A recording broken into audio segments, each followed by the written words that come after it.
Hello guys, வணக்கம். Set ஆகுமா life? நேற்று வந்து 94 கேஜிலேருந்து 61.4 கேஜி எப்படி லாஸ் பண்ணணும்னு சொல்லிட்டு இருந்தோம். அதை நான் இப்போ உங்களுக்கு எக்ஸ்பிளைன் பண்ணுறேன். டயட் இல்லாமல் ஜிம் போகாமல் எப்படி சொல்லிகிட்டு இருந்தேன், எப்படி நம்ம லாஸ் பண்ணியிருந்தோம். டெய்லியும் வாக்கிங் போவோங்க. டெய்லியும் வந்து பார்த்திங்கன்னா 3 ஹவர்ஸ் கம்பல்சரி வாக்கிங் போவேன். எடுத்தவொன்னே 3 ஹவர்ஸ் வாக்கிங் போக முடியுமான்னு கேட்டிங்கன்னா முடியாது. ஆல்ரெடி நான் உடம்பும் குறைச்சிருக்கேன்.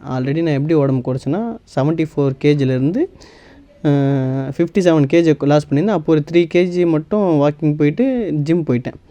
அதுக்கப்புறம் வந்து ஜிம் போய் 57 வரைக்கும் குறைச்சிட்டு அதுக்கப்புறம் என்னால் சரியாக ஜிம்மும் போக முடியல. அப்படியே கிவ் அப் பண்ணிட்டேன்.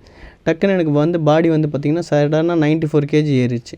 இப்போ 94 கேஜி ஏறினதுனால நான் வந்து ஒரு 2 இயர்ஸ் 3 இயர்ஸ் கிட்ட ஜிம் போல, அதனால வெயிட் நல்லா சரி நல்லா சாப்பிட்டேன். 94 கேஜி ஆகிடுச்சு. அதுக்கப்புறம் நான் பண்ண திரும்பி 94 கேஜிலேருந்து ஸ்டார்ட் பண்ணி தான் 61.4 கேஜி லாஸ் பண்ணியிருக்கேன். எப்படி லாஸ் பண்ணேன்னா வந்து பார்த்திங்கன்னா டெய்லியும் கம்பல்சரி வந்து பார்த்திங்கன்னா வாக்கிங் போய்டுவேன்.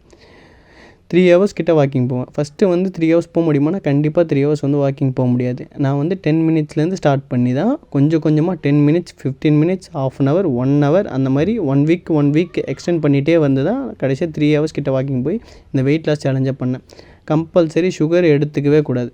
நான் என்ன சாப்பிட்டேன்னா வேறு எதுவுமே ஸ்நாக்ஸ் ஐட்டம், எண்ணெய் போட்ட ஐட்டம் எதுவுமே சாப்பிடல.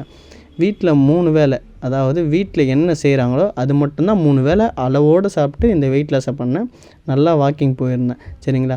இப்போ வந்து எனக்கு வந்து வெயிட் லாஸ் ஆகிடுச்சு. இப்போ நான் வந்து மசில் லாஸும் ஆகிடுச்சு, எனக்கு ஃபேட் லாஸும் ஆகிடுச்சு, பாடியில் இருக்கிற வாட்டரும் ஆகிடுச்சு, எல்லாமே போயிடுச்சு. இப்போ அதனால் வந்து பார்த்திங்கன்னா இப்போ நான் 61.4 கேஜி இருக்கேன். இப்போ நான் வந்து மசில் கெயின் பண்ண போகிறேன். மசில் கெயின் பண்ணுறது உங்களுக்கு ஒரு வீடியோவாக நான் போடுறேன். அது டெய்லியும் கண்டினியூஸாக பாருங்கள். நான் எப்படி வந்து மசில் கெயின் பண்ணுறதுன்றதை உங்களுக்கு நான் டெய்லி ரெகுலராக வீடியோ போடுறேன். பாருங்கள். பிடிச்சிருந்தா சப்ஸ்கிரைப் பண்ணுங்கள்.